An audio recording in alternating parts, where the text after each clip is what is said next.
Easton. So the logic here is that northern Grafton would be able to be represented to build out broadband infrastructure. So that's sort of the big picture update.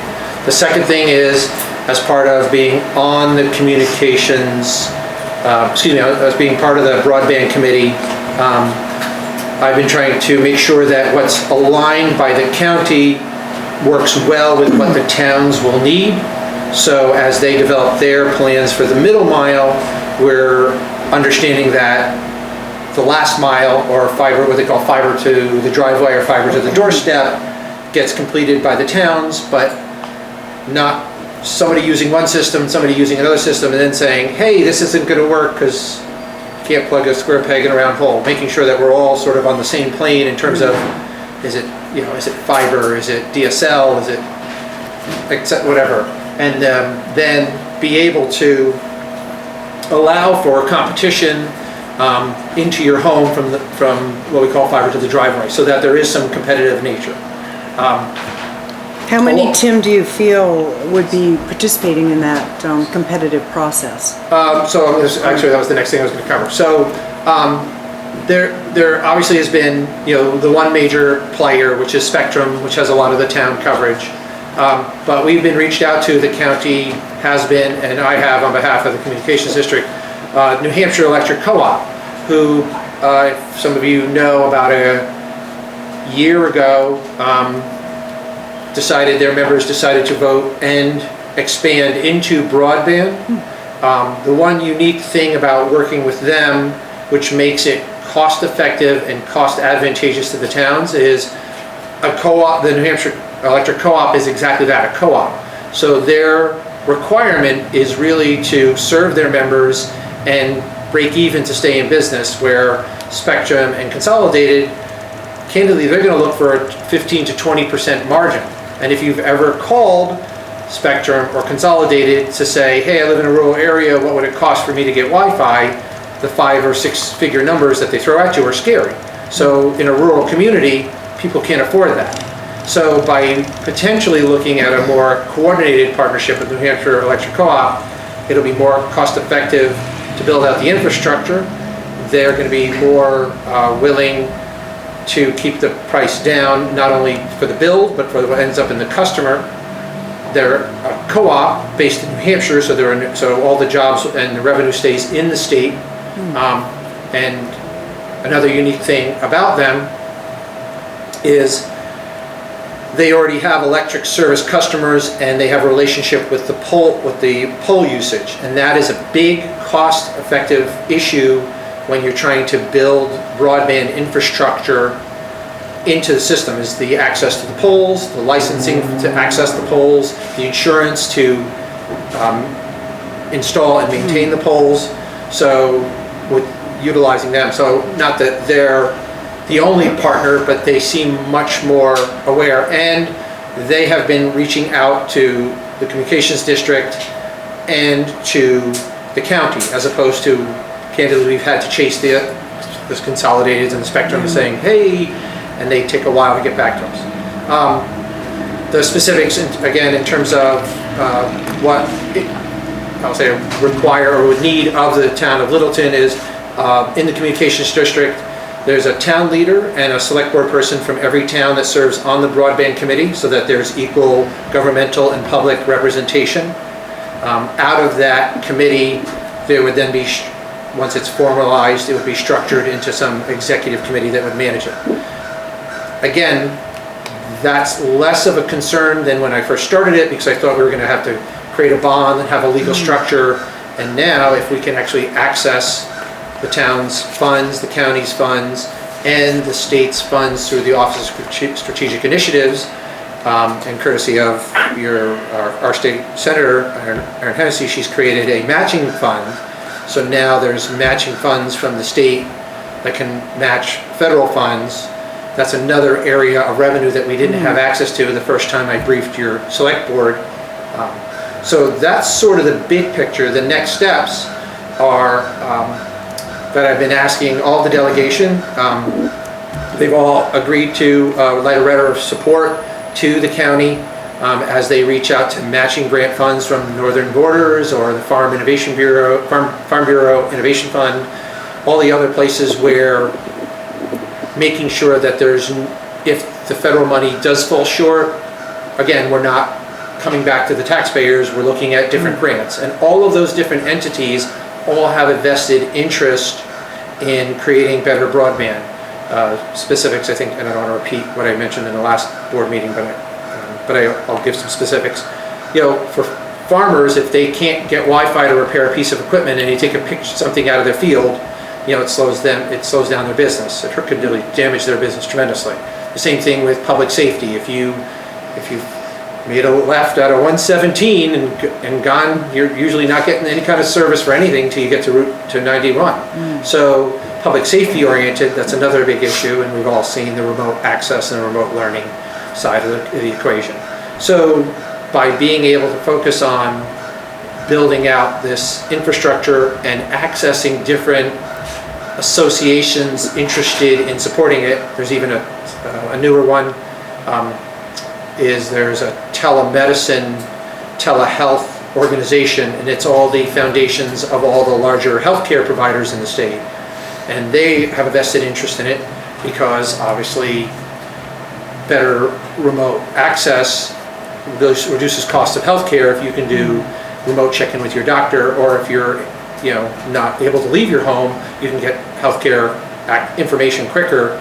So all of them are being sort of lined up to be able to say, great, federally we have this money from state, county, town, and it gets us from here to there, and if we have to go a little farther, we have some other entities that would be able to get matching grants. The last part, the county has, through a grant, engaged NCIC to help them with grant writing so they can maximize all the opportunities as they can. And again, that's what the letters of support. So there's right now been about 7, I'll say all the Northern Grafton representatives have agreed to write a letter of support, and actually at today's county budget meeting, which I'm happy to say publicly that the county flat funded the budget. There'll be no county tax increase and so a bipartisan unanimous vote, we passed the budget. So they all were, I'll say, put on notice, we're going to ask for a letter of support, because that helps when the whole county asks for it. Because we know that it's interdependent. To be able to just build out in Northern Grafton is good, but be able to have the connectivity through to Plymouth or through to Hanover, Lebanon is important for tourism travel, and I think as we're seeing now how it'll impact economic development and housing development. So that's sort of the big picture update, and then the formal ask is at some point, whether you do it by board participation or through a town meeting, and I can give you the warrant article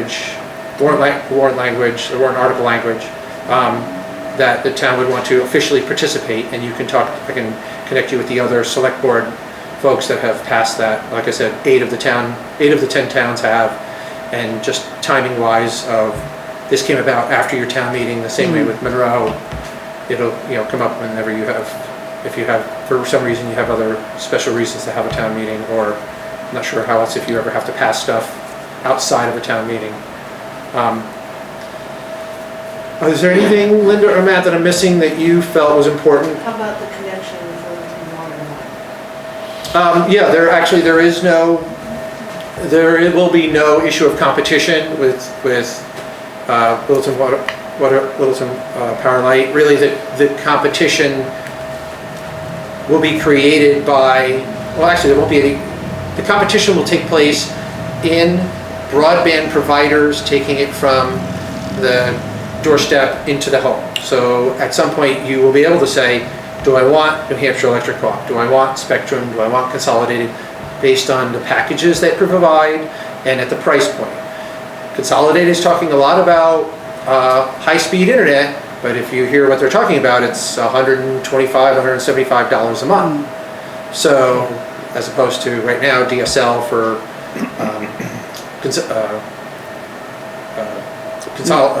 DSL for Consolidated is $53 a month, and I don't get Spectrum, but you guys probably know who's got Spectrum. What's your monthly internet bill for Ours is about 79. 50 to 70. 50, right? So Consolidated is going to be forced to either lower their prices or make some case on why that serves. Now, if you have that revenue and you want that kind of service, it's great, but not everybody needs business class fiber.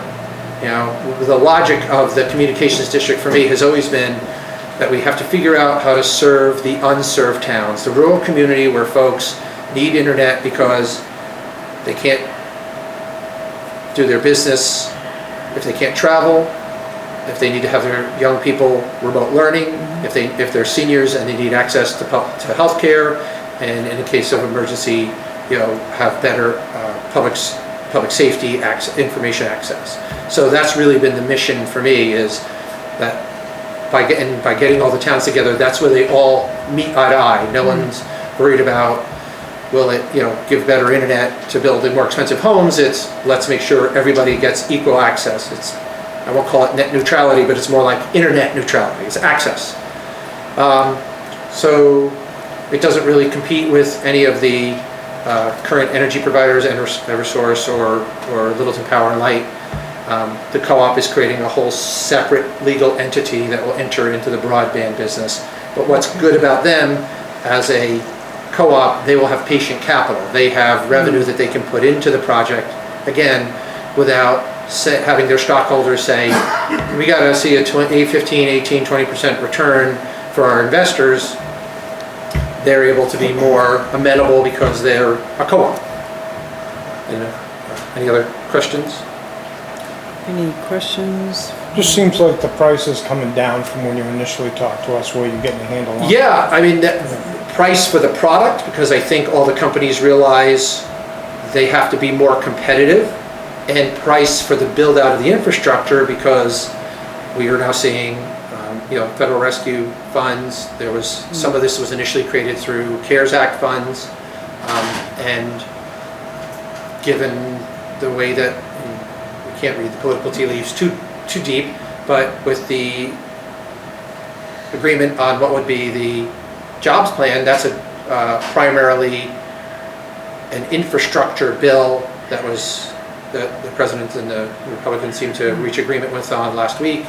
And predate that 3 weeks, my meeting with Ben Belanger, who is the North Country rep for Senator Hassan, said there's about another $100 billion in broadband money in the jobs bill, again, primarily focused on rural communities, because that's the part that's being left behind. You know, every time a suburban neighborhood grows, those folks can afford cable really quick, and therefore a Comcast or Spectrum, Charter, or somebody says, great, we're going to see revenue because customers are going to buy $120 worth of cable and internet. No one wants to build out in Easton. No one wants to build out in Landaff because there's not enough homes. And so the co-op says, we want to be able to provide the trunk of the service so that people can access it. If you want to build a big home, great. If you want to live in a trailer, great. You should still have access to internet. And that's what I'm championing, and that's what I want to sort of brief you all on, because, you know, your town is important to this. You know, it's a center of the commerce of the area. You have strong service on Main Street and in the sort of the, so I'll say the suburban community, but as soon as you get outside, you know, the rural parts of Littleton are like Landaff and Easton and, you know, parts of Franconia where there's nothing and no service. And so those folks are, you know, are disadvantaged. Very much so. Other questions? Milt, did you have any questions? I do not. Okay, all right. I was going to say the other thing, I'm glad to let your town manager know when the communications, the broadband committee meetings are, and if you want to, you're probably in touch with your predecessor. Great. Yeah, I'll pass it. So, to keep you apprised, because there's about 6 or 8 town managers that are part of that broadband committee on behalf of the county, and they're giving advice. Haverhill, Bristol, so Littleton would be an important voice to have in that. Good. That's really what I want to do, is make sure that you were aware of what was going on and know that at some point we need more of a, I'll say a little more of an official, yeah, we want to take part, because then that gives the communications district weight. And the reason why I want to make sure I did this now, is the folks from New Hampshire Electric Co-op said they would like to brief the communications district. So at some point, Okay. a representative from the board and a town leader, business leader, could be part of that 20, so 10 towns, 2 people per town, 20-person conference call with their CEO or their chief technology officer, who would say, here's what we're planning. I'm hoping to try and get Spectrum to do the same thing. Again, they've been slow to respond. And I was a little frustrated that they closed their office here. Everybody is. So as far as commitment to, you are looking for one town leader, so theoretically it would be our town manager, and then one of us selectmen to be part of that. Yeah, I think the way the statute reads is it's got to be one non-governmental person and one select board person. I mean, he can participate in the broadband committee, Okay. but on the communications district, it needs, like, for example, in Bethlehem, it's Steve D'Ignazio, who's the manager of the Colonial, and it's Chris Jensen, the select board member. Okay, You know, so it's got, that's the way it's Senate Bill 1111, if I remember correctly. It's one government official and one non-government official, so Okay. there's community and government working together. okay, And- yeah, all right. Rudy, did you have a question? Yeah, do you gonna compare against the Spectrum, against Dish to bring the price down? What are you gonna do with this new Nordic country, broadband access? You gonna compare against the Spectrum or what?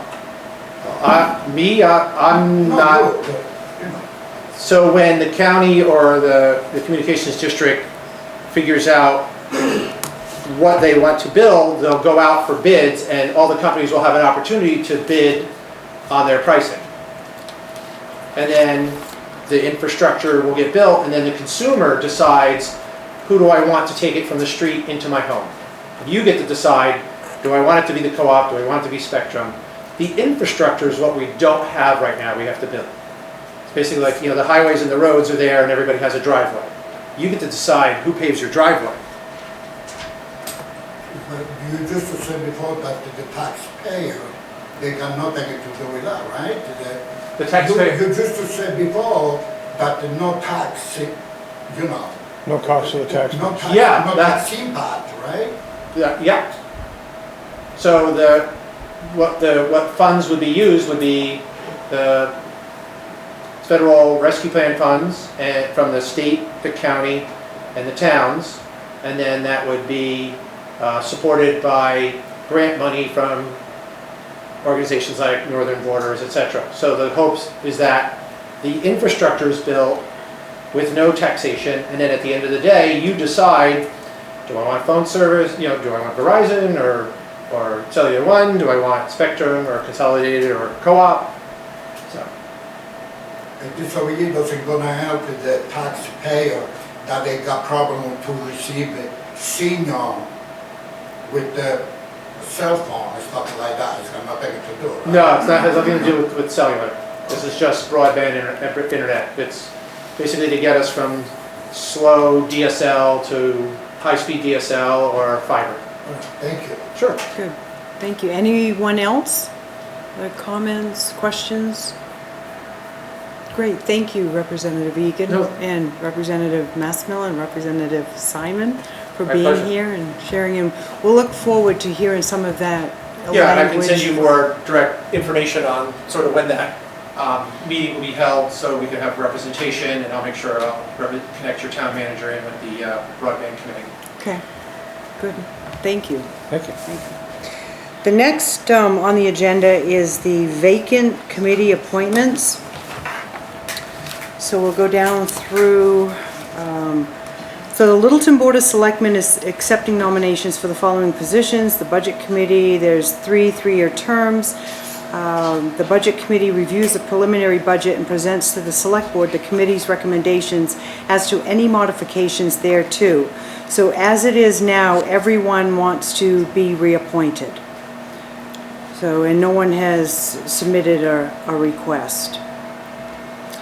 The Conservation Commission, those are 3 3-year terms, and the commission oversees the proper utilization and protection of the watershed resources of the town of Littleton. Duties of members are described as advisory, educational, and includes the examination of dredge and fill permit applications and the drawing up of a natural resource inventory. And everyone's term that has come up, Tom Alt, Roger Merrill, Jim Durante, they all want to be reappointed. And they are okay with leaving the vacant position unfilled at this time. The planning board has 2 3-year terms and 2 alternate 1-year terms and 1 3-year term. And no one has submitted a request, and Tony Alacqua will be reappointed. The zoning board is 1 3-year term, and it's an alternate position. So the zoning board considers certain types of cases concerning the applicability of the zoning ordinance to a particular parcel of land. No one has submitted a request. The Water and Light Commission is a 1 3-year term. The commissioners are authorized to fix rates for services and to establish reserve funds in the public's interest. Skylar Sweet wants to be reappointed. William Clues and Linda McNeil have submitted a request for appointment. And this is where I would ask for a motion.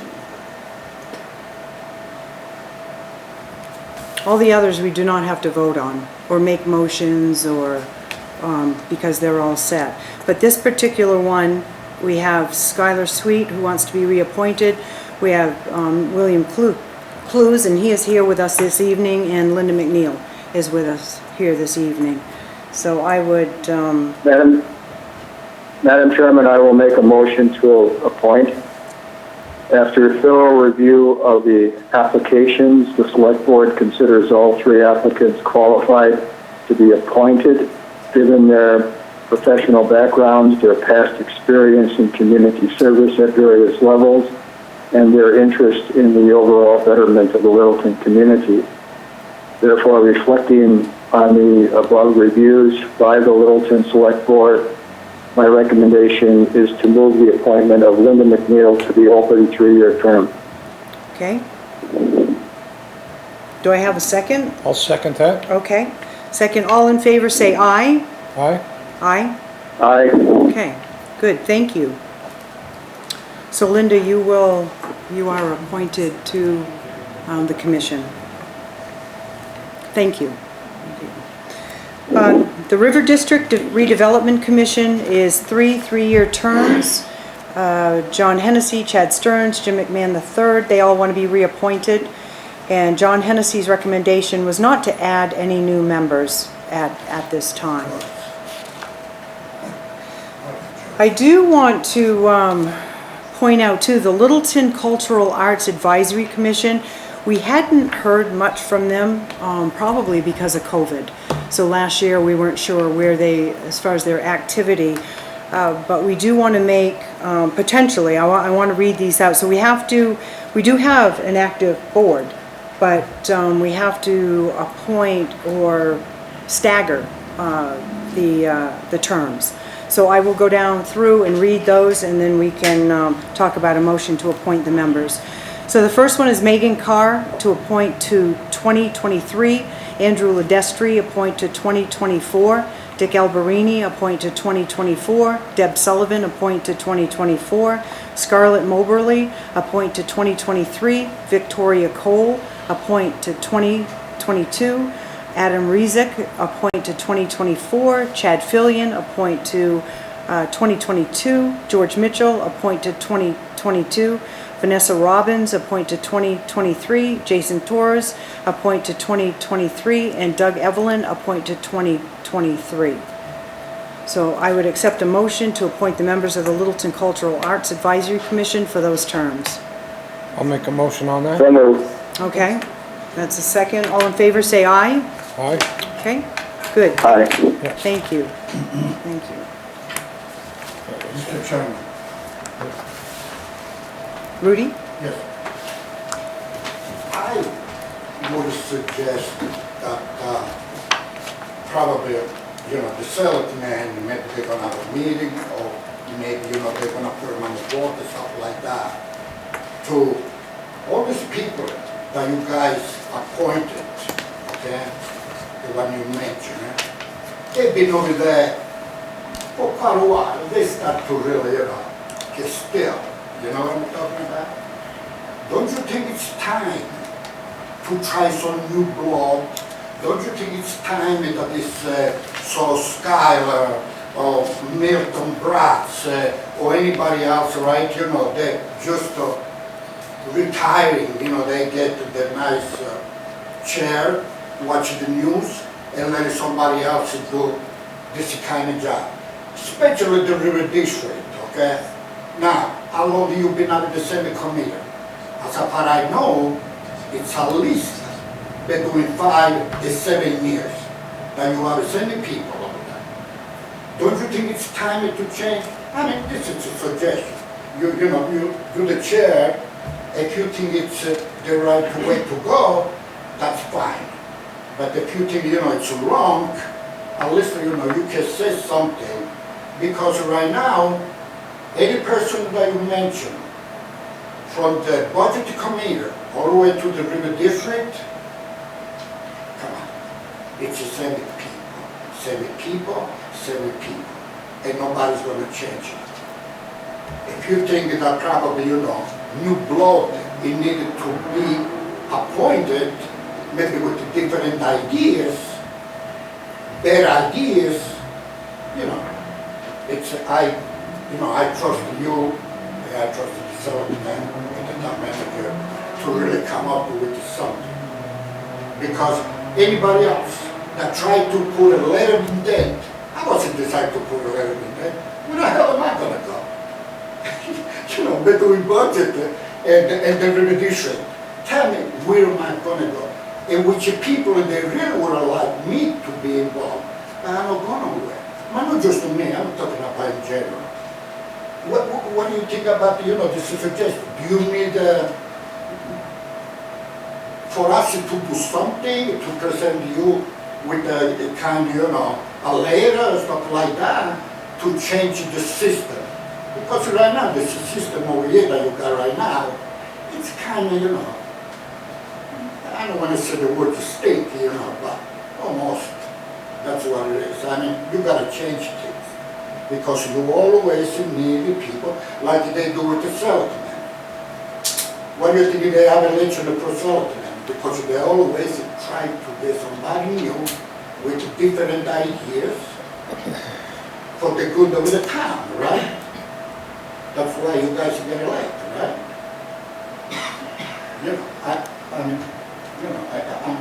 I trust what your opinion and what you believe, say. To me right now, all these people that you mentioned, it's, all these committees, they don't do no good for it. None at all. So if I'm hearing you correctly, Rudy, what you'd like to see is different people get on the boards, maybe fresh ideas. Yes. Okay, all right, that's fair enough. Yeah, and so because right now you say that everybody that is in the budget committee, they want to reappoint, right? That's what you said, right? Could you say that anybody that, right. Yeah, that's what you said, right? No, and we wholeheartedly agree with you, Rudy. I think you'll find in statistics, 20% of the people do 80% of the work, and there's even more statistics than that. You ask a busy person to do something because they're busy and they'll get it done. And what we have found over the years, that the folks that are willing to continually step up to the plate still do have fresh ideas, and they're willing to serve. But I would love, and I had mentioned this back on March 29th at our meeting at the Opera House, we would love for younger people to step forward and those ideas they have, and we would love that. So I hear what you're saying, and I have made a note of it, because maybe we can do something to attract others. So thank you for that. Appreciate that. So the next item on the agenda is under old business, which is the Remick Park gazebo update. And Jim will give us an update on that. Yeah, we found we had a problem with that. I think it was about a week and a half ago. Someone unfortunately fell off through the railing, and going out and inspecting it, the gazebo was in pretty bad shape, so we had to condemn it. with the July 2nd coming up. We needed to make sure it was wrapped up and blocked from access. Parks and Rec Commission has hired a new director who will start on the 19th. So one of the things I'll talk with them about is maybe getting with their Parks and Rec Commission and coming up with some ideas on what they want to do in reference to rebuild it, or, you know, what presented was most likely would probably end up being some type of warrant article, you know, based on what the town is, but it's, So what I'm understanding is after the inspection, it's really not worth rebuilding? well, the roof is fine. Yeah. And the base is fine. It's everything in between, and then in doing that, you would redo the base and what have you, but the support structure, right now, if somebody pushed against it, you know, that whole thing could have come down. And so, right now, we've had to completely wrap it up because of the liability, but yeah, so they can look at whether rebuilding it or from Start scratch, fresh, yeah. or what the cost would be to bring it up to date. It may be one of those scenarios where the base is there and you fix it up and then you just build back up from the base. Just But we can- unfortunate bad timing. Yeah, Yeah. yeah. Yeah. But what I'm hoping there is that with the new director coming on the 19th and working with the board, once they've had a chance to get a little bit caught up, because they'll experience a little bit like I did, that can be one of their agenda items in the sense of at least have something maybe by budget time, what would be an option, so that if there needs to be a warrant issue, then at least to be ready for that. Have we thought about maybe a company in town or an organization sponsoring the rebuild, and we could do maybe a plaque or?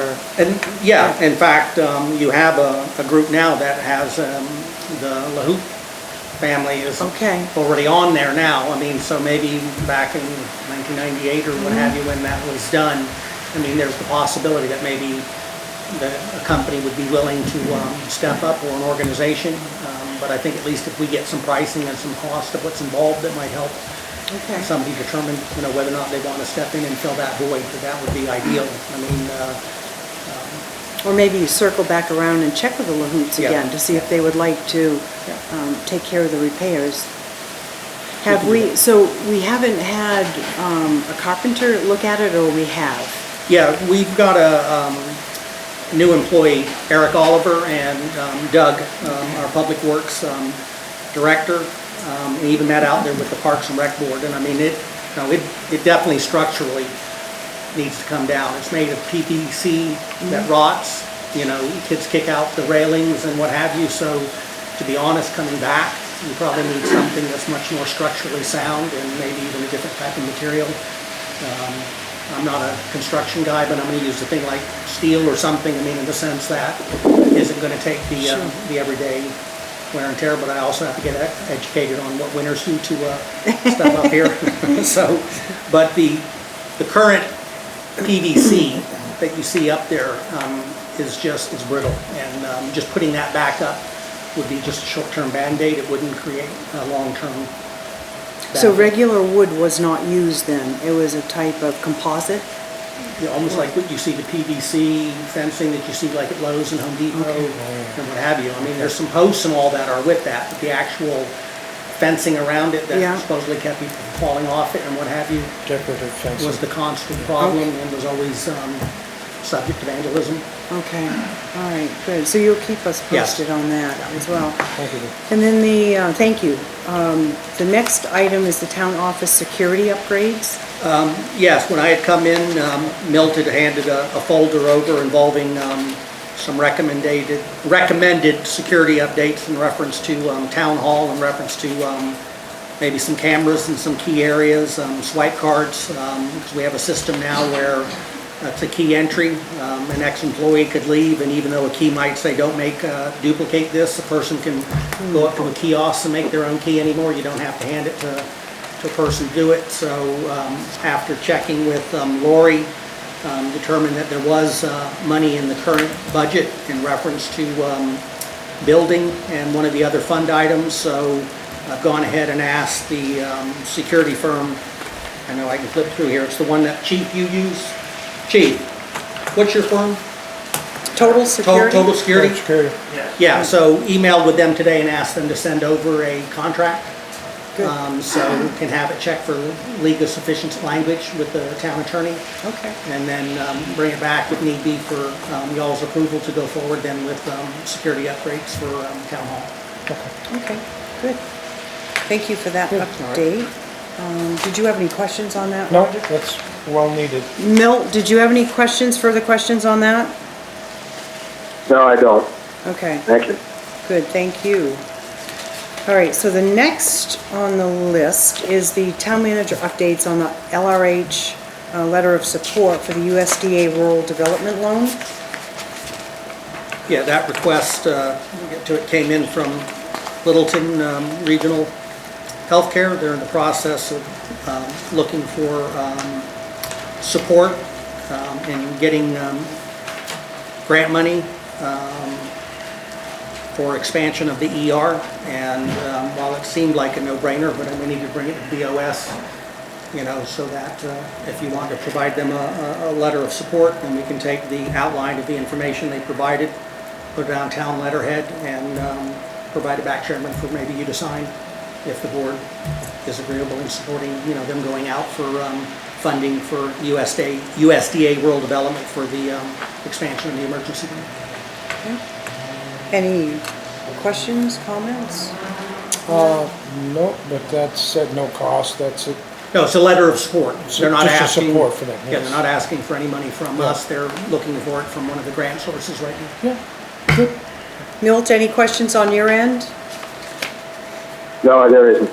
Okay, good. So should we vote on that for you to go forward on it with, okay, so I'll need a motion on that? I'll make a motion. Okay. We move forward on that. Okay, for a letter of support. Letter of Second. support. Okay, good. Is that okay just for me then to bring it back for the chairman to sign? Yep. Okay. Yeah. So all in favor, say aye. Aye. Aye. Aye. Good, thank you. So the next is Juneteenth, town holiday. Discuss whether the town should recognize it as a town holiday. Yeah, the Board of Selectmen picked the holidays that the town celebrates. And President Biden, by executive order on June 15th, 2021, declared June 19th a federal holiday from this point forward.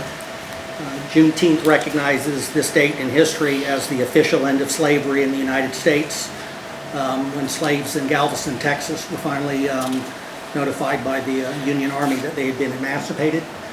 And so the question is, would the town consider then adding it to its list of holidays? There are 6 states that already recognize June 19th as a state holiday. New Hampshire is not one of those states. But I think with the decision by the federal government, you may see more states adopt that. It's kind of like MLK Day when it first came out. You know, and not everybody had it day one, but now it's pretty much universal across the country. And so you have your list of federal holidays that typically align with the town in reference to holidays. So the question is with the board, not for this year, but from 2022 on, would they add Juneteenth as one of your town holidays to fall in line with the federal holiday? I almost think we need more time to find out what the rest of the state's gonna do. Okay. I'll read something. I reached out to one of our legislators and to find out if we were doing anything as now, and there is a Senate Bill 174. It says that this bill proclaims an annual observance of Juneteenth. So it says, State of New Hampshire, in the year of our Lord 2019, an act proclaiming an annual observance of Juneteenth be enacted by the Senate and the House of Representatives in General Court convened. 95:1, new section, Juneteenth proclamation. Amend RSA 4 by inserting after section 13Y the following new section. 14:13-Z, Juneteenth proclamation. The governor shall annually issue a proclamation calling for the proper observance of June 19 as Juneteenth, and shall call on the citizens of New Hampshire to observe the day. So for 2 years now, we've already been asked to observe it with appropriate ceremonies and activities commemorating the abolition of slavery. The effective date, 95:2, effective date, this act shall take effect upon its passage. So it was approved June 19, 2019, and effective date June 19, 2019. So we do have something already in place to observe it. If we make it a holiday, then we would pay, the town employees would get the day off with pay. That would be, I'm assuming, the only difference. So it's still observed, but then we would make it in line with the federal holiday. Does a decision need to be made tonight on that? No, it was just that it happened within this week, so it was fresh, and it was just something that Yeah, yeah. terms of discuss. I mean, I would guess between now and the end of the year, if you do an annual approval of the holidays, then it may just be before you go into the January 1st in reference to 2022, recognizing what holidays you recognize and which ones you don't. My only other concern with that too is, and this is awesome, that we're recognizing that, but what about, especially in this neck of the woods, the Native Americans? What about, and where do we, pretty soon our employees will be down to 3 days a year to work, because where do we stop? And we already have something in place to honor Yeah. Yeah. the abolition of slavery. Milt, how about for you? Any comments? Yeah, I have a couple. I would be in favor of a motion if it comes forward. There's only one race on this planet, and that's the human race. Because the human race comes in various colors, shapes, and sizes, relations between us are much less than positive some of the time. So any action that we can take to improve this situation of relations between the various kinds of human beings on this planet, I would be for that. So are you saying what? No, I would be in.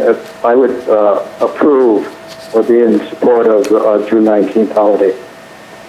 As a, in line with a As a town. federal holiday? I'm sorry. Yes, right. Okay. Do you want to table it? I would table it. Okay. Can I So, make a motion? I think so, just to cover it. I make a motion that we table this till we get to the end of the year and decide what holidays we're going to observe next year. That'll give us more time for research and... I second that. Okay, so all in favor say aye? Aye. Aye. Excellent, thank you. All right, so the next order of business, it's under new business, and Joanna Ray is here from Planning and Zoning Board and request Planning Board enforcement authorization. The planning board is not authorized to enforce the conditions of their approvals. It is, the statute gives that to the select board unless you authorize someone else. So Laura Spector-Morgan said it could be the zoning officer, who's already enforcing the zoning regulations and their conditions. So she recommended that the select board officially authorize the zoning officer. I did look to see if it had been done in the past. I was unable to find it. It might have been done, but I just wasn't able to locate it. So I thought if the board did it tonight, I would do whatever necessary to make sure that it stays in the town records for the future.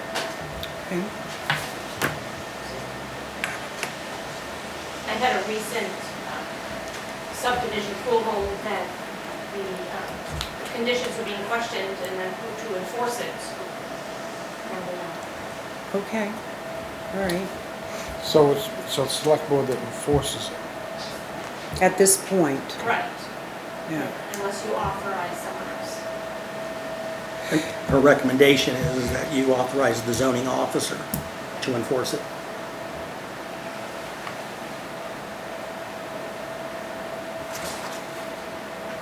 And I Could think it that's be- the way it's been done, correct? I'm sorry. I haven't really had any subdivision decisions appealed or questioned, but now that it is coming up, it's something that should be taken care of. And he is enforcing the zoning board conditions.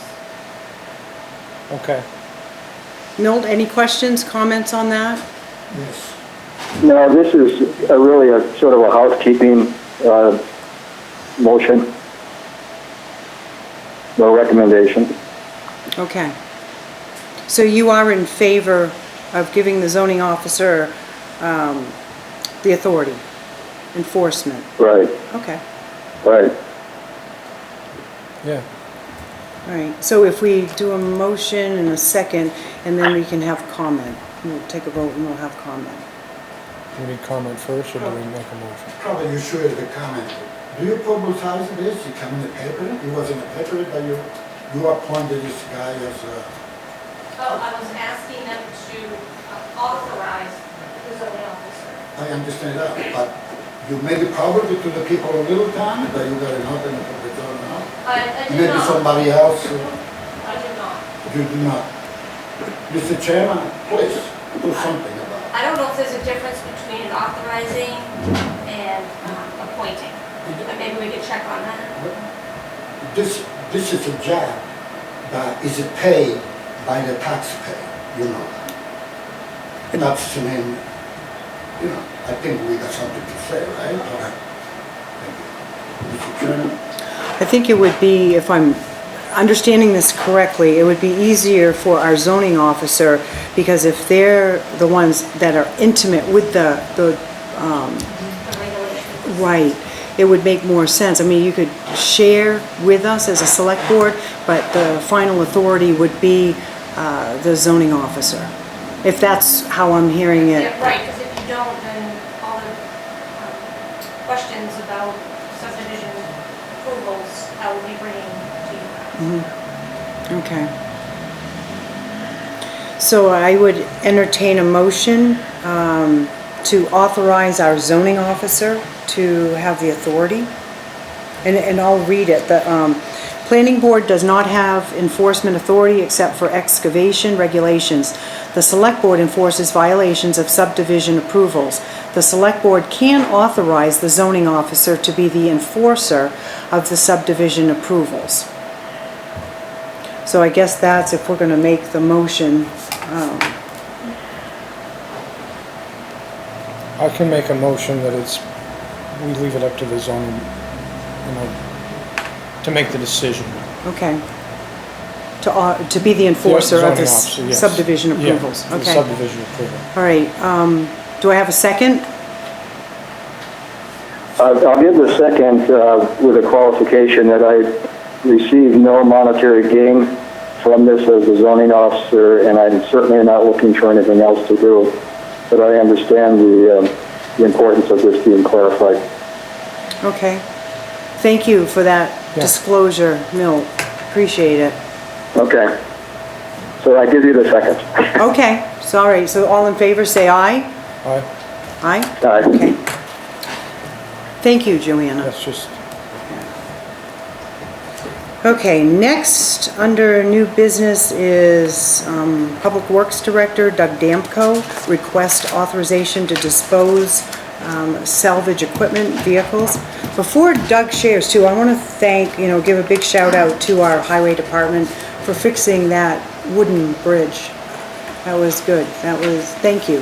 And tell your team we said thank you. And just as a quick update on that bridge does have some other issues, underlying issues that we still need to address, but I think it's fairly immediate Okay. safety concerns. Good, thank you, because I have a feeling we've got a lot of people here this summer that will be using it. Oh, yes. So,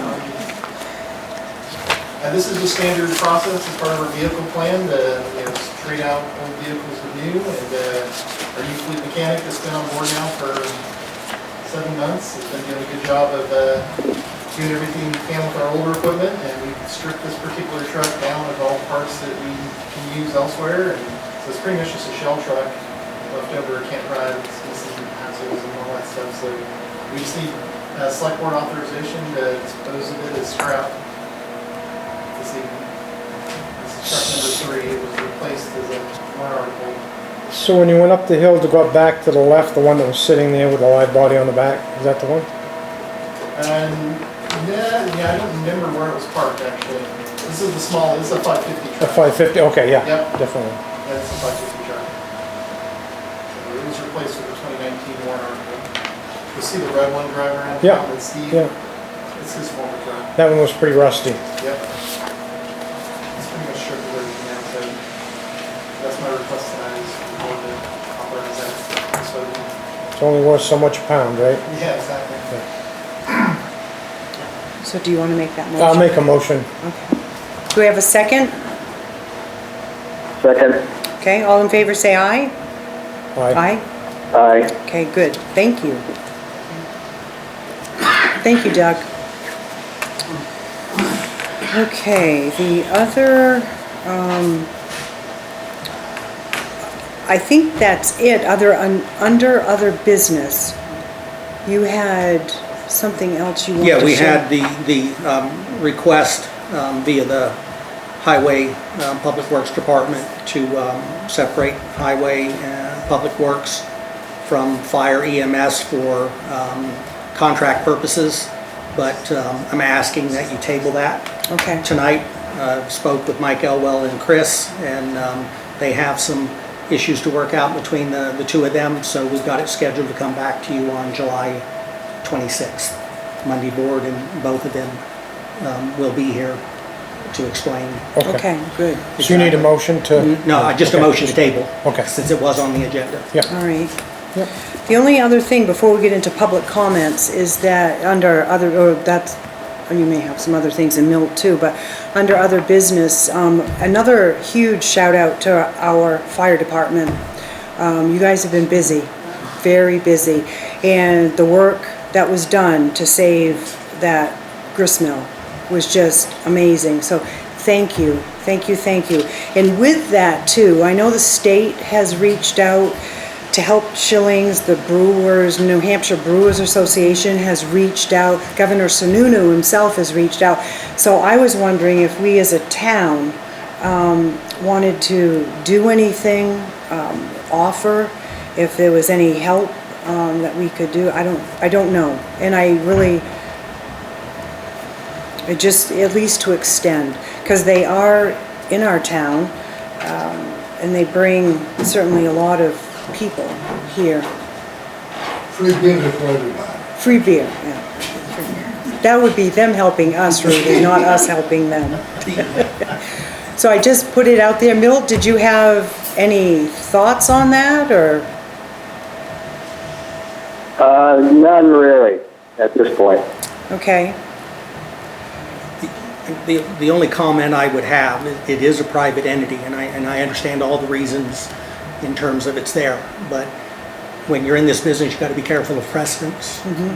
And so if somebody else's AC system fails, meaning it could be a litany of things, and then next thing you know, I'm not saying good or bad, but then you've got multiple businesses asking for town support, and you gotta kind of have somewhere where either if you open that door, maybe you want to real define where you're going down, or kind of let the private sector take care of itself. There is insurance and those kinds of things, and We could do it on moral support and just ask the people that, get down and get a pizza, help them out. yeah, like I said, I'm not trying to be the bad guy, but sometimes, I just have to say that when you do it for one, you Yeah, open the door, and then it's absolutely. hard to tell the next person no, and then you get sued for disparaging treatment. Yes. okay, good. Public comment. Sharing, thanks, guys. Of course. Thank you. Ooh. Aye. You know, Thank you. what, Thank you, Robert.